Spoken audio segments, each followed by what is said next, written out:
Pretty sure many people listening to this would probably jump into the comment that would say, yeah, delight is great, but risky if you don't have a strategy. To be clear here, any delightful feature that you bring will have to be aligned with your vision and have to be aligned with your strategy. It's not because it's delight that you can permit to completely deviate. I mean, I see people adding these kind of small, nice, shiny interaction just to make the product more bright and more fun and enjoyable to use. But at the end of the day, it does not align with your strategy at all. So the way how I usually operate, and that's how I crafted strategy in the past, is like I add pillars, and those pillars are my guiding policies, meaning that how do I want my product to look like, or what are my principles when it comes to building product. And most of the time I always added delight for one of the pillars of my strategy, meaning that I'm hoping that every product or every feature that I'm bringing into the product will bring a little bit of enjoyment to the users.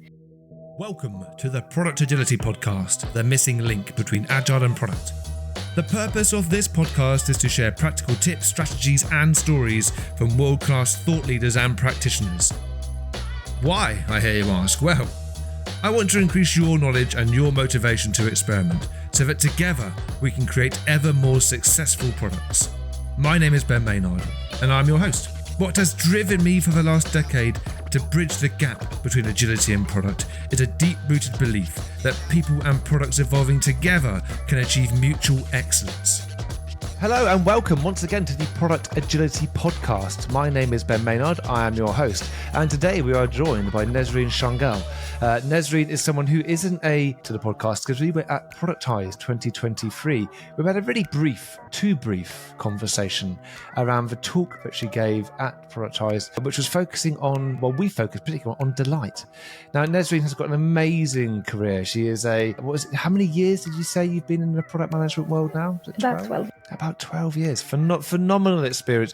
And if it's okay, Nesrine, rather than have me tell everyone how awesome you are and your experience, would you mind giving people a bit of an insight into your, I would say, very esteemed career and your experience? Thank you, Ben. I will try to make it short, even if it's hard. Let's start with the beginning. I started my career as an engineer. I had my engineer degree in France, and then I got myself deeper in tech because I did a PhD and an industrial PhD. So my first career role has been a research engineer. So I've been in research for about 5 years at Nokia Bell Labs. And after a few years, 5 years in research, I realized that I'm missing the reality of the things. Like in research, of course, you're prototyping, you're trying to bring new innovation and innovative solutions. But then when the idea is the organizer is amazed about the idea, they give it to the R&D and then you lose your baby. So I wanted to see what happened to the baby on the other side. So that's how I get to discover the product management. So I've been approached by Microsoft for a role of a product manager at Skype in Sweden. Let's be honest. At that time, I was in Paris, had no idea what PM is. I had no intention to go to Sweden. And Skype, I was amazed by Microsoft Skype. So I said, what could possibly go wrong? Let's go and explore and try it out. And let's be honest, I also felt in love with that discipline, with that role. I realized that even I had no experience in the past in product management, the thing that I learned from my research time, like the exploration and the problem, getting in depth into the problem during the research helped me a lot in my PM path. So I've been a PM for Skype for about 4 years, and we worked on features like introducing group video calls on mobile. Sounds like super old school now, but you need to remember those days where we couldn't do more than 2 people on a call. We also introduced live translation and so many other cool features at Skype and also on Link, and that get rebranded to Teams now. So after a few years at Skype, I kind of came to a hypothesis or a conclusion at the time that video conference get into a mature state. It was a bit hard to innovate in that space, so I wanted to explore something that has been at the time extremely innovative and new, and so I went to Spotify. Being in Sweden, I couldn't go anywhere else than Spotify. I joined Spotify as the media PM. We worked on the media experience, meaning that you as a Spotify user, how can you have the best media experience independently independently of your device, independently of your network. How can you get the best experience over your time there? So we introduced things like, maybe you're familiar with the video podcasts. So how to enhance audio through video. We introduced video clips and so many other audio and video features that just was for the purpose of improving the experience. After 4 years at Spotify, came the time for COVID. It was COVID time. And let's admit my hypothesis that the video conference tool that was mature turns out to be completely wrong. I mean, when we all found ourselves locked at home and having video calls with our doctors, our friends, our family, our colleagues, we realized that the tools that we had at the time had a lot of limitation for security and privacy and many other tools. So Google Meet at the time has been looking for PM to work specifically on that kind of challenges. And I joined Google 4 years ago to work on improving Google Meet and make it more compatible for the working from home environment. So again, just to reveal how things go so fast, we introduced a background replace, background blur, video background. We introduced also features like noise cancellation. When you're working from home and you have a baby crying, how can you hide that misery? So that was a very fun and interesting time. And the last 2 years has been part of Google Chrome. So I joined Google Chrome. It was also the very first time for me that I left media. I mean, if you notice, like Skype, Spotify, and Google Meet, it involved a lot of my experience as a media PM. But then the last 2 years, I completely removed my hat of media and became like just PM. And I realized that being a PM for whatever product worked, because at some point you gain so much experience as a PM that you can apply it to any type of product. So we worked on tab management and how can we help users navigate through their tabs on the Chrome app. And early this year, I left Google to become a product coach. So I'm 100% now dedicated to advise and coach product teams and leads and product manager, help them build better product that has higher impact and also hopefully delightful products. The list of companies you've worked at is phenomenal. Skype, Spotify, and Google. I mean, particularly, Skype was at one point, that was a bigger name than it is now. But Skype was, it was an amazing product back in the day. And when you were talking about it, it reminded me of a gentleman called Amir Kaplan, who we had on, who worked for a company called Uvu, which was another company around doing video calling and conferencing like way back in the day. And he was their main product person for many years. Yeah, I love all those early technologies, so going back in time a little bit and just thinking about how wonderful they were, but how impactful they were. So your experience there, it sounds fantastic. And Spotify and Google as well. And now you're out there as a product coach. And I think that's, an amazingly brave step. And I think you're going to smash it, right? You've got an amazing experience. And if I think about what we're going to be talking about today, it is, I suppose, elaborating and diving a bit deeper on the conversations that we were having when we met up in last October. So the working title I had for this was a deep dive on delight, because I'd like the alliteration of all the D's. And I think that if we're going to spend some time talking about that, the big question for me, and I think for our listeners as well, is that why is delight important, and what do we actually mean, like, when we're talking about delight? Brilliant word, but how the hell does it fit into this context? Indeed, it's a brilliant word, but also it's a complex word because we do have different understanding of what delight is. It turns out even to become a buzzword. Hey, let's delight our users, but let's first understand what does it mean to delight our users and what is it to bring delight into the product. So more than a buzzword, it's definitely a technique that helps teams create lasting competitive advantage. I mean, if you see a product today, most of them, they look quite similar. So how can you, as an entrepreneur or as a product manager, can distinguish, differentiate your product from others? So it's one of the best way to do so. And when I came across the definition, so what does it mean even to bring delight to users? And the easiest way to explain it is to show to your users that behind the product, there are real people as well. It's not a robot. It's not a machine that is offering you a solution. So the best way to explain delight is to show to the users that there are real human being behind the product. It also has a more theoretical definition. So it's also an emotion. So if you think about delight, many scientists even studied delight. You need two emotions in order to create delight. Those two emotions are joy and surprise, meaning that if you combine a moment where you express joy and surprise, you are delighted.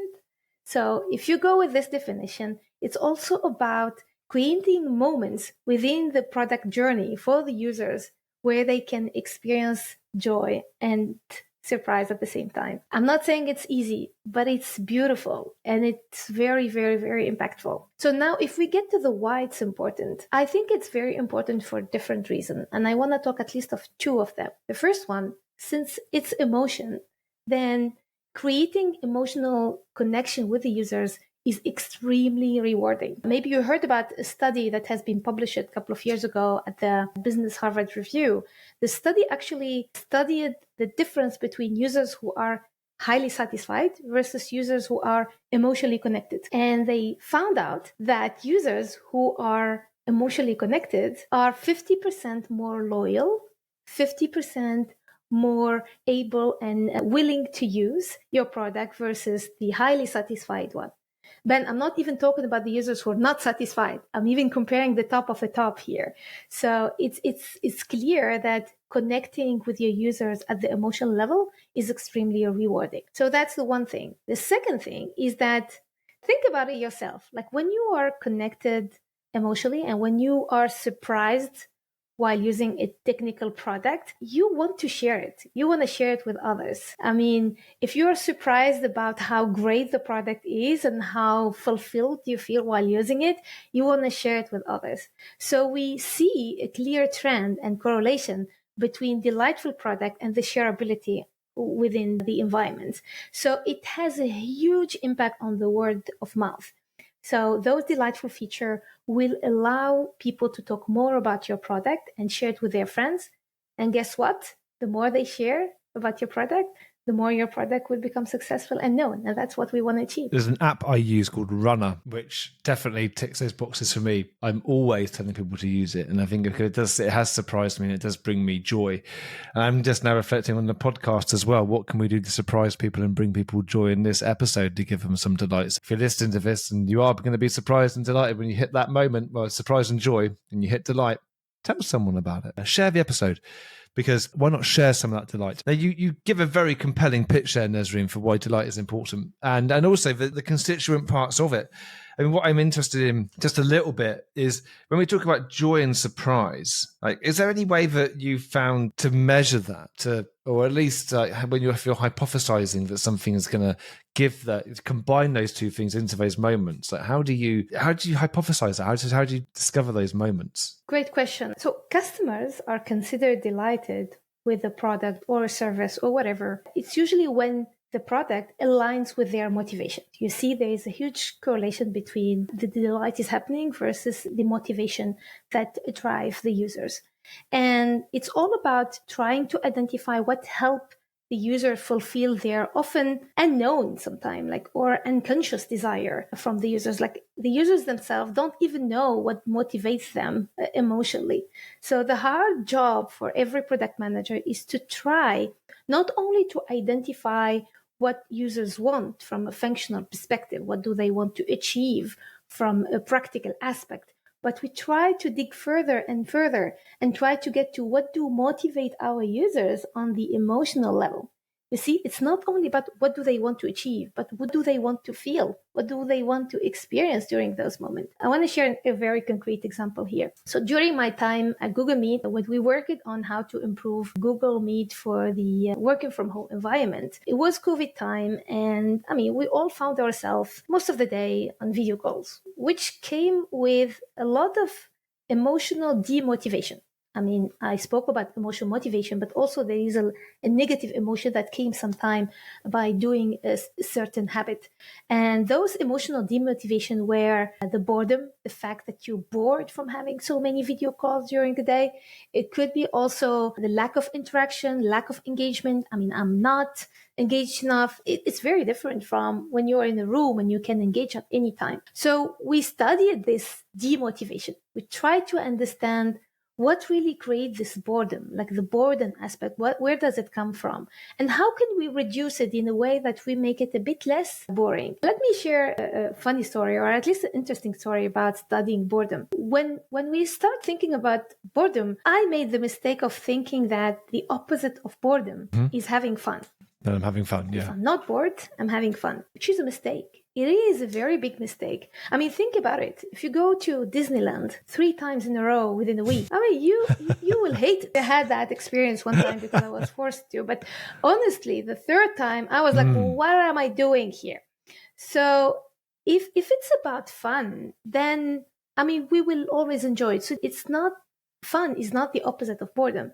However, by trying to dig further and further into what is the opposite of boredom, we found out that we are not bored when we are engaged and when we feel alive, meaning that we feel belonged and we feel part of something and we bring something useful into that environment. So I'm trying to tell the story just to share that out of this study, we came out with a feature that's called Google Meet reactions. Maybe you experienced it or tried it sometime. It's like when you see these bubbling hearts or waving hands and this kind of nice interaction that could happen during a Meet call. It's much less invasive than unmuting yourself and saying, I do agree, or thank you. I mean, just send this in a more natural way than in a comment or by unmuting yourself. So that was an example how we discovered a feature out of emotional demotivation aspect. Something you said there, and just to clarify, so we're saying that it was about finding boredom, right, and then looking to, I suppose, avoid or not reduce. We don't reduce boredom; we just want to avoid boredom. And you said there's about engagement, there's belonging, there's that kind of connection. And I just got me thinking because one of the things that's always in my mind, sort of a product that we're building, is around things like TripAdvisor, particularly. Like people seem to love providing reviews, and I'd always thought people were doing it for reasons of ego or having the awareness, right? But now when you said that being useful, I thought, well, maybe actually people are leaving the reviews and giving their feedback because they want to feel useful rather than anything else. You just really got me thinking there. I mean, you need to be aware that people do things for different motivations. And that's also the job of a PM, to try to identify these different motivations within different personas. I mean, one of the mistakes that could easily be made is that you make a hypothesis that everyone wants to be useful. You're correct. I mean, some want to be useful. Some want to do it for the ego side. Some would do it just for the visibility or whatever reasons. And this is something that you need to study. If you ask your users why you're doing it, they may not give you the right answer.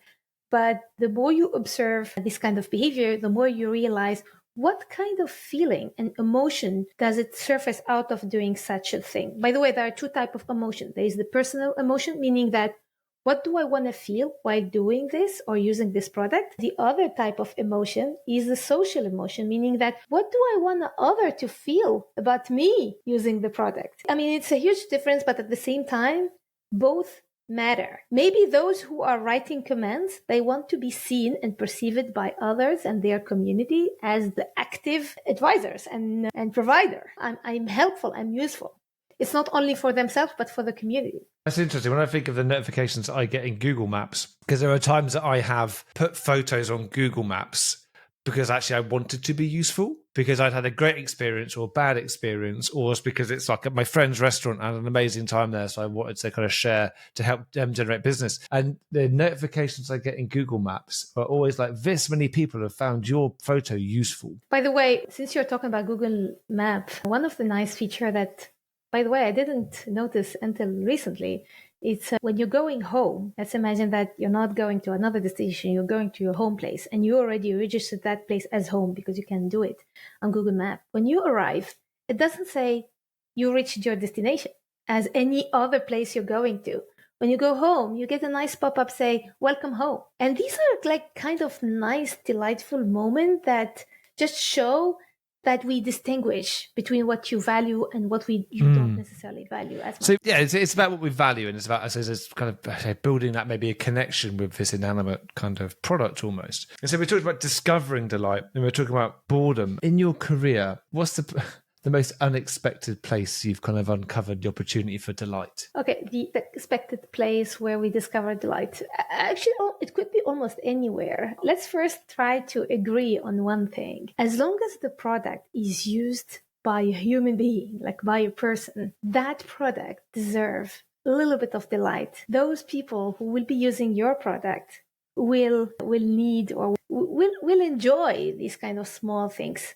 And for example, we introduce delights in different places in the product. However, some do have more impact on the users than others because it depends on the moment where it show up. Is it a peak moment, or is it a moment where the users do not express any feeling during that time? So you need to be extremely mindful about when to bring those moments of delight in the product.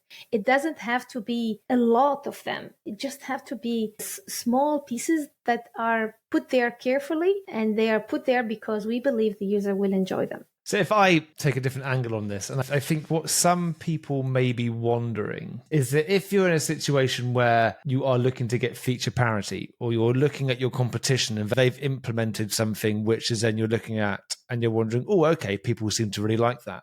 What advice would you give to product people, product coaches, or maybe even aspiring product people in that situation? Is it just a case of, oh, let's copy that, what they're doing? Or would you then take a different approach? I mean, I never considered the copying as a strategy, by the way. And I love how most of the company I've been working on, maybe because I had the luxury to work on only like a huge company, they never considered a competitor as a source of innovation or a source of new features. I will give you a very nice example. When I worked at Spotify, like Spotify did not consider like YouTube Music or Amazon or whatever as competitor. However, they considered radio as a competitor. Do you see? Like one of the reasons why people don't go on Spotify in their car is because they found it probably easy to turn on the radio than turning on Spotify.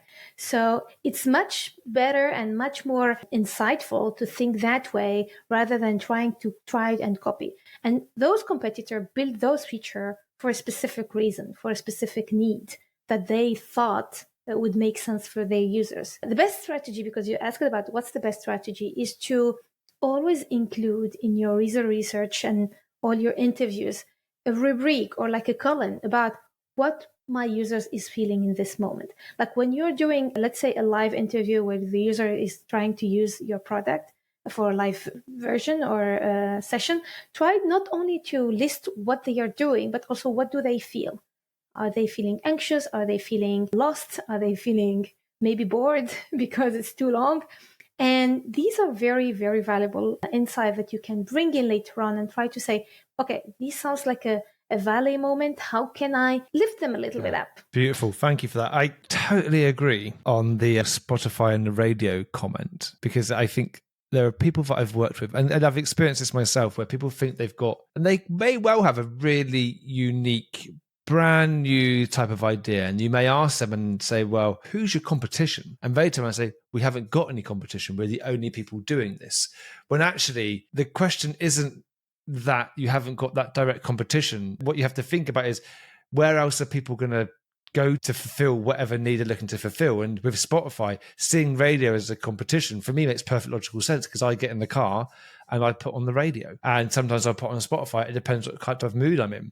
So I think this is a really interesting thing, is that maybe your competition isn't the people that are doing exactly the same thing as you, but they are people or services or products which your users are going to turn to fill that gap and fill that need, whatever that need might be, even if it isn't exactly the same as you. Yeah, like think about it as, what do my users use as an alternative? Not what do my users use as another product. It's like, what are the alternative for Google Meet? I would say the rooms, like meeting rooms are alternative, of course. Because imagine if we are all working from offices, do you even need Google Meet? Ironically, and that's there the biggest are threat. examples where there is a meeting in an office and people still join from their desks, oddly. Yes, that's becoming a habit after COVID. Excellent. So we've spoken about the definition of delight and why we might want delight, and we covered things. Yeah, but I love what you said. Delight means you get a lasting competitor advantage. You mentioned about Robert Plutchik and the two emotions of joy and surprise, creating moments creating those delightful moments for people. You spoke about that HBR, Harvard Business Review article about satisfied versus emotionally connected users, and actually the real significant difference that makes. And now we're not talking about dissatisfied customers, users here. We're talking about, like I say, the top, and how we can build on that as well. And an amazing statistic. I'm going to have to dig out that article. We spoke about boredom and how we can combat boredom. And actually, boredom, the opposite of boredom isn't fun. It's about trying to find ways to engage and connect and create a sense of belonging and perhaps usefulness for our users. But it all kind of really distills down to really, let's understand our users and understand where those dips are in the emotional journey for them, as well as the kind of more kind of standard journey through the product, which we can see over our eyes. We want to know what's happening in their hearts and their heads at the same time. Now, so we've spoken a little bit maybe how we can discover those delightful features. So what are some of the best practices, rules or principles and for really making this a core part of our approach to product management? I do think there are a couple of them. So it depends how long we want to go through this section. But if we first start by understanding what delight is, that's already great. But in order to put it in place, it has to follow quite strict and clear principles to make them successful.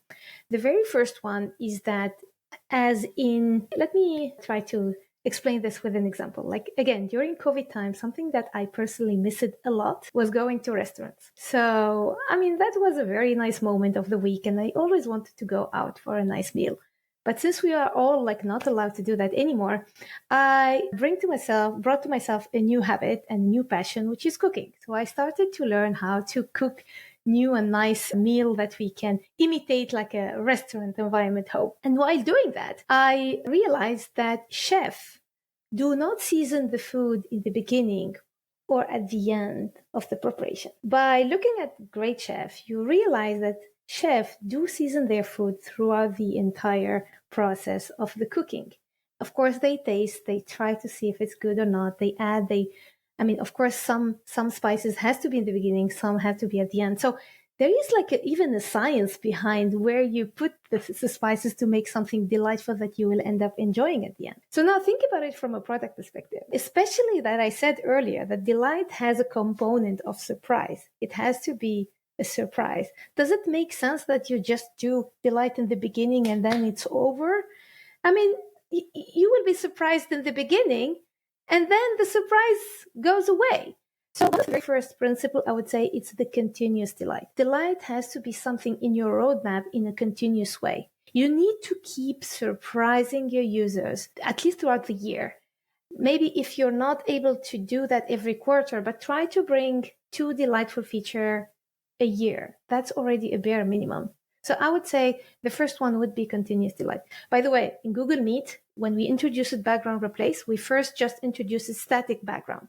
And then we introduced video background. And then we introduced immersive background where you don't necessarily only have the background, but you have the lighting as well. And then we introduced AI-based background. So this is a pure example of how can you introduce delight and maintain delight. So your users will always connect with you. They are always willing to know what's new within. So you're saying that there's some incremental work you can do onto an existing feature to help maintain and enhance that delight over time, rather than just thinking that we've released this feature, we've achieved some of the delight, now let's find another feature. There's an incremental element to that as well. Yes. And the second principle, which for me also as important as the first, is the familiarity. So we human beings lie to ourselves and say that we love innovation and new things. The reality of things, we only love what's familiar to us. Think about it one more time. If you try to think about what do you enjoy most, you will find out that you will enjoy things that sounds familiar for you. So even if the marketing campaign and all those video people are telling you, you hear the word innovation and new product, etc., what we will end up loving and using most are those where we are familiarized with or we know what it's about. And I want to share a very interesting story here, because when I worked at Spotify, it was a time when Spotify introduced Discover Weekly. I will share a story. I don't know if you heard about Discover Weekly, the story behind Discover Weekly. It's a nice example to share why familiarity is important. So Discover Weekly, as you know, you have a playlist created for you based on your taste, so that every week you have a new playlist that you can enjoy. And the idea behind creating Discover Weekly, and that's the original idea, was to create a playlist of songs that you never heard of, so something that you never came across, but that are supposed to meet your tastes. So based on what you have been listening in the past, we think that those tracks will be something that you will enjoy. And when the Discover Weekly released, it got a tremendous success. From a number perspective, it was a big success. And a couple of days later, here comes the nice part, they realize that there is a bug in the system. They realize that the playlist that's created is not completely new, but from time to time, there are some tracks that are added to the playlist that has been already listened to by the users. So when the engineers discovered this bug, they immediately removed it and remediated and bring it to the original idea where all tracks has to be new. And guess what? Numbers get significantly Really? lower. How interesting. After fixing the bug. And that interesting experience led us to know that actually users love Discover Weekly because from time to time they find their track and they relate to. It's familiar for them. So it starts becoming Rediscover Weekly rather than Discover Weekly. Kind of, exactly. So they brought the bug again. Like they went back to the buggy version because actually users loved the buggy version, not the complete new version of the Discover Weekly. So I'm just sharing this example just to share that when you are bringing some delight, it doesn't have to be completely new or something that the user has never seen before. By the way, the other example is Google Glass. When Google Glass got released, like it wasn't a success at all. Like people didn't even know what they can do with it. But see now, when Apple Vision Pro released the new device, it had much higher success. You know why? Because it's becoming familiar. I mean, people have seen it in the past. Okay, they've seen it, they didn't know what to do with it, but now they've seen it and they know what to do with it. So I find it fascinating because when you mention familiarity, and you have to bear with me whilst I try and explain this because this is a partially formed thought. And I might talk myself out of it as I go through. But when I think of familiarity and I think of, say, a new feature which is being released, I kind of think of the Carnot model and things becoming like a threshold, the types of things that people just expect. And first of all, that's what I thought you were saying. We release a feature, it delights people, but after a while, people just become to accept it. But actually, kind of what you were saying there was that even if a new feature, if it can serve up something new, but also serve up something which is familiar as well, it allows us to kind of create an emotional hook in there somewhat. So it isn't necessarily about the feature itself being familiar. It can be a brand new feature doing things in a very different way, but sometimes serving up something familiar within that, as well as a new experience, can help people engage with it. Really interesting. Okay. So all of this is sounding like a panacea, right? Like this lovely, like the Hanging Gardens of Babylon or something, right? And we should all go there and we'll all be delighted and we'll all be dancing to like Groove Is in the Heart by Delight or something like that. I mean, what a world to live in. Surely there's some risks with doing this. Yes, it's a bit risky because, as I said, when you're touching into users' emotion, you're never sure. What trigger emotion for you is not necessarily what trigger emotion for me. What make me laugh is not necessarily what makes you laugh. So you need to be one of the strongest, I would say, principle that we didn't touch in the previous section and could be a high risk is if you're not inclusive. Every delightful feature that you bring and you think is gonna be amazing for your users, think, is it inclusive enough? Does it work for all users and personas and all emotions and all needs? I do have an example here. Like recently, maybe late last year or something, like Apple updated the iOS 17 into a new version. And the new iOS came with a new feature where if you do a gesture like this, or I don't know exactly the gesture, but some gestures, it will trigger some effects. Like it will trigger some maybe fireworks or some bubbling hearts. I mean, the intention is great. It's supposed to bring delight, etc. But what did happen is that right after the introduction of this feature, there have been a lot of articles saying that I've got an embarrassing moment with my therapist today. I was showing my finger to the therapist and then like fireworks started like during the therapy session. I mean, this is a pure example. I do 100% agree. Apple is doing maybe is the best in terms of bringing delight to their users, but they are doing so much that they are sometimes finding themselves into a situation where it's risky or they are missing out in some cases. And that specific example shows that they miss it a type of persona or a type of use of the product. Of course, they had to later on adjust the iOS, so it's not turning on by default anymore, but it was like triggered by the users. But it was a bit too late. Some embarrassing moment happened already. So I would say, like diversification is extremely important when you're dealing with delight. So they're not assuming that we know our users inside and out, and really trying to understand some of those edge cases, I suppose, as well, because we just don't know. I mean, there are. that's why I wonder, because in some cultures, the thumbs up isn't a universal good thing. I know there are some cultures where actually it's a rather offensive thing to do. And I'm not sure if how well that would then transfer across cultures. Yeah, that's a very concrete example. And there's another one that Airbnb has been through, by the way, which is when you are booking a place through Airbnb, usually you used to, that's not the case anymore because it had a lot of buzz. You used to get some nice messaging like, hey, enjoy your trip. I hope you're getting a great time, etc. And then at some point, there was a user who wrote to Airbnb and said, actually, I received these kind of messages while I booked this Airbnb because I'm attending the funeral of my grandparents. What kind of enjoy your trip are you talking about? So, I mean, it was so true when you hear the message yeah, she's right.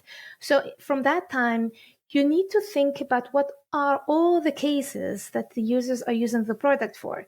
And instead of only thinking about delight, and now I'm touching a much, much bigger topic, the best way is not only to focus on delight, but to focus on all emotions. All emotions matter. Maybe you need to try to trigger other type of emotion. Hopefully not the negative ones, of course, like frustration and anxiety and all that kind of things, but be empathetic and try to understand what kind of emotion the user is going through at this moment. Because I suppose the danger is if people are listening and then they're going back to their daily work and they are saying, oh, well, hold on a minute. We're going to be doing this, but what if this edge case happens and this is the wrong message to send? The danger is that then what that might lead people to doing is kind of homogenizing everything and playing it so safe that no one's delighted because you're not taking any risks. Yeah. And so it isn't, we're not saying take the safe road, and it's about understanding the risks instead, and perhaps find a way to then understand.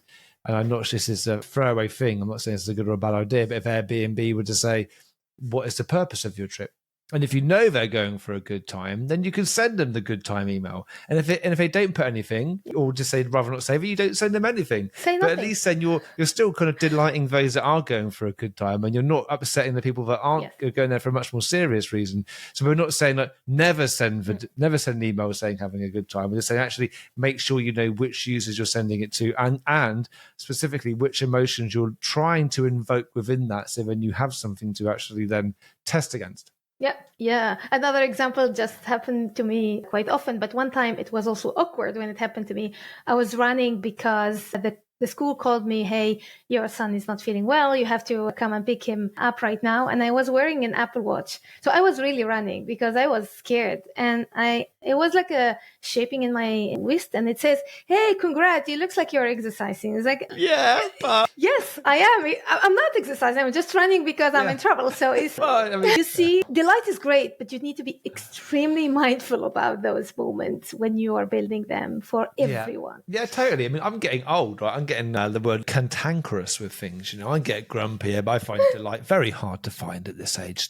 I'm joking. No, I find delight is harder to find, I think, as you get older, I think. And so there's when we're talking about the risks of it, I suppose, and knowing your users, it really does come down to really knowing your users. And if you've got a grumpy old cantankerous podcast host who doesn't like some of the things that other people do, but then you wouldn't push them in certain directions. But everyone is different, right? Everyone's unique. And I suppose then what the other challenge there is understanding your users, but also, and this is why I like so I've got a gesture behind me because I've got the Radical's book here, but radical product thinking, because what I really loved about that was it said, seriously, who's the one person whose world you want to change? Everyone else is part of the strategy for getting there, but who's that one person whose world you want to change? Yes. And I think that is so very important, because you can be in a situation where you could probably afford to piss off a few people on the periphery here if it isn't going to get you to that ultimate vision. So I know this wasn't one of the part of the structure that we had, but maybe I could phrase it in a way that is part of the structure. Is there a risk that you can't delight if you don't have a good vision for your product? This is actually a very good point, because I'm pretty sure many people listening to this would probably jump into the comment that would say, yeah, delight is great, but risky if you don't have a strategy. And to be honest and clear, let's be clear here. Any delightful feature that you bring will have to be aligned with your vision.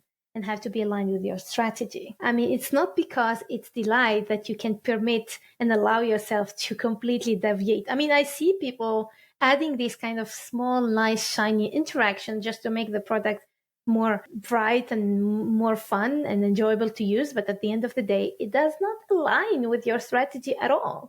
So the way how I usually operate, and that's how I crafted strategy in the past, is like I add pillars. And those pillars are my guiding policies, meaning that how do I want my product to look like? Or what are my principles when it comes to building products? And most of the time, I always added delight as one of the principles of my strategy or one of the pillars of my strategy, meaning that I'm hoping that every product or every feature that I'm bringing into the product will bring a little bit of enjoyment to the users. Of course, you can add other pillars like effortless, easy to use, whatever, but delight has to have a very permanent place in your strategy. Something we didn't get deep into is that there are usually two types of delights. There is what we call the surface delight, and there is the deep delight. The surface delight are those nice animation that you see from time to time in websites or apps that will bring like a small joyful moment. For example, the other day was my birthday, and while wearing my Apple Watch, there was a small balloon pop up saying "Happy birthday." I mean, yes, yeah, why not? I mean, I like it. This is a surface delight, and this is honestly the easiest delight that people could bring into their product. It just require nice interaction and good designers to bring in some nice animations. The real delight is what we call usually the deep delight. It's when you already satisfied the functional need and the usability need, and you're adding on top something that will make the use of the feature more enjoyable.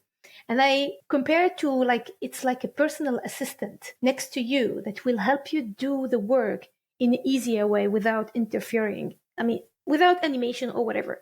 And the best example I would share here is like smart composing. So when you're writing an email and you get these great suggestions to finish your sentence, and all you have to tap is tab, and your email is already ready. Yeah. This is a nice, deep delight example for me, because what you wanted to do during that moment is to write an answer. And Gmail helped you writing that answer in a nice way and easy and effortless way. So the best way here is to focus more on the deep delight. And the deep delight is achieved when you're having in your MVP the usability, the feasibility, and the delight at the same time. Great advice. Really got me thinking, given we've got the planning session I have later. I'll be mentioning some of this. Now, we are getting towards the end of our time, sadly, but there was one topic which we haven't quite touched on, which I think was one that I actually got quite excited about when we were talking before we hit record, which is around culture. And can cultures, organizational cultures, that are not delightful, can those organizations then create delightful products? I'm a strong believer, again, this is me, and I 100% believe that delightful products are usually the reflection of a delightful culture. So if you are having a delightful culture within your organization, that will reflect. What does it mean, a delightful culture? It means that you have a culture that empower employee to show their creativity, to show their curiosity and everything they want to add to the product in an innovative way. Spotify is known by its 5 values. Like they have 5 values, and those values are almost in all walls within the offices, and you can even Google them and find them on the web. One of the value is called playfulness. One of the value, in addition to creativity and all the others values, is playfulness. And don't get me wrong, playfulness here is not about having games in the office or having a ping pong table in the office or whatever. It's about having a lighthearted attitude and doing things in the sake of doing them and without mistakes or without judgment. Meaning that everyone at Spotify is, of course, empowered to take initiatives and try things that will fail. Of course, they will fail most of the time without any judgment. So psychological safety was extremely important piece of the culture of work at Spotify. By the way, we use it to have like a all hands every month, and there was slides for what we achieved, what we did great, and there's specific slide for what we failed on, the thing that completely failed. And when this thing got introduced for the very first time, people didn't feel extremely comfortable like filling in that slide. So what my manager at the time did was like he took the initiative of starting sharing his failures. Like every month he was the only one sharing, hey, I failed in this and this. And by doing that a couple of times, it turns out that people became much more comfortable sharing their failures, and it's a gold source of learning and knowledge. So I would say that's one example. The other example is that, again, at Spotify, we do have a lot of hack days. Like every month, we have 2 hack days per month. At the end of the year, we have a hack week. And these days, I mean, those are my preferred days, of course, of the year, but those days are where people and employees are empowered to work on things that they love and they would love to bring to the product by themselves without constraint or whatever. So hack days are the birthplace of so many cool and amazing features that made the success of Spotify, like podcast, daylight, and even the rapid feature that is becoming viral. Like everyone is sharing their rapid feature at the end of the year. By the way, Rapid by itself increased the download of the app in 2022 by 20%. So Rapid doesn't came for any functional reason. There is no functional reason. Why would you need functionally and practically to get a Rapid feature? It's just for the emotional need, especially the social emotional need to share to the world and to your friend, hey, this is what I've been listening to this year. And people love it. They do. People But just I love wonder, it. the world's changed. Things have moved on so much. Before, when we were sharing things when I was younger, you'd be picking up the phone and you'd be talking about things, and it'd be in the playground, or when we kind of went out on a Friday night, you bump into people. And sure, we shared stuff, but now I think sharing has become so much part of just how we do things, and there's so much more we're able to share. I suppose that there are kind of larger waves of change that happen globally, and in order to find delight, we need to stay on those waves of change, because I think if we were just not appreciating, for example, how much certain people do love to share stuff and making it easy to share, it's the similar thing. It's word of mouth, but in the modern age. Absolutely. There's even and it's a study as well that have been done in that, there is a high correlation between sharing and surprise. I mean, if you are surprised in a good way, the first thing that comes to my mind, I want to share it to others. I mean, I love it. I need to share it to my friends. Sharing is the best marketing campaign. I mean, there is nothing better than having your users sharing your product. I mean, whatever marketing you do, it will always be, you will beat it by the sharing. Well, maybe just to take this opportunity, if you're listening to this episode and you've enjoyed it, please share it with LinkedIn, share it with your friend. I don't know, send someone the link over WhatsApp, whatever it takes. But sharing is fun and sharing is rewarding. I mean, I think I mentioned earlier on in the episode an app called Runner that I use, Runna, and I'm trying to see if I can entice someone from Runner to come on the podcast, because the 2 founders have just been put on the Forbes 30 under 30 list. They've done phenomenal, and it's the only app I've ever found where actually, from a health and fitness perspective, that I feel that it's almost tailored for me. It's tailored for my goals. And it helps me along with it. And I get so much delight from doing it. And as soon as someone says to me, oh, I'm thinking about doing this, but I've tried Runner. And I'm always pushing it on people because it gives me a lot of joy, and it's made a big difference for me. And I think that they are, for me, that's such a great example. And yes, it feels like promotion. I'm not paid for this. I just love it. There's not been an app that's kept me running and improving for so long without injury. Before we kind of draw it to a close, is there anything that hasn't been said that you'd like to say? Anything that we can add? I would say, again, delight is definitely a mindset. We absolutely need to be aware that it's important. Sometimes we get the question, how can I convince my manager that this is something that we need to work on? And the very best example is the best way is to share examples how people managed to do it and how that impacted their business. But then the second part that we didn't at all discuss it about is how can we prioritize delight?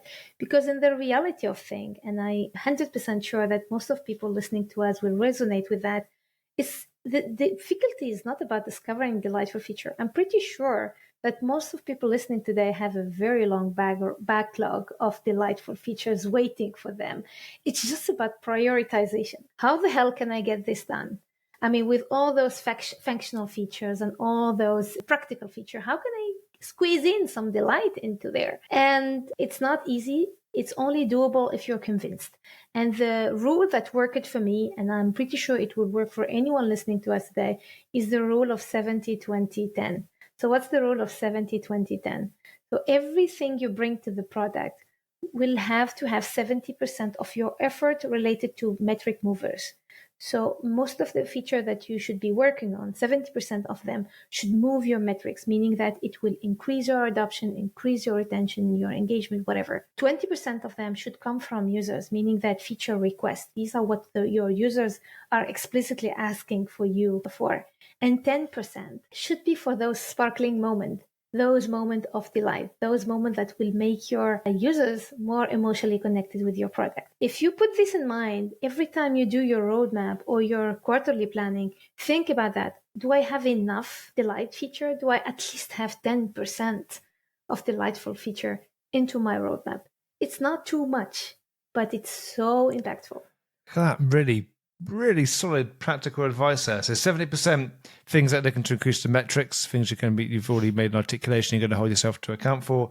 20% coming from the users, and 10% looking at those delightful moments. Fantastic. Look at that. What a way to end it. Thank you so much for taking this time to share all this with our listeners and to talk to me. It's been lovely to spend a nice chunk of time with you rather than that fleeting moment in Portugal. For people who want to discover more about you, LinkedIn is the best place. I'm always responsive. Fantastic. Well, we will be promoting this episode on LinkedIn. We'll make sure that we tag you in all the promotion that we do. When you see it pop up, listeners, make sure you make sure you share the post with somebody. Spread some of the love, because there is so much useful information in here, which I think is, even if you're not in product management, I'm sure you can reflect on all of this and see just how many times are you delighted on a day with the apps that you use, with the products that you use. And perhaps if you're not getting delight from something that you're using, maybe it's time to find something else.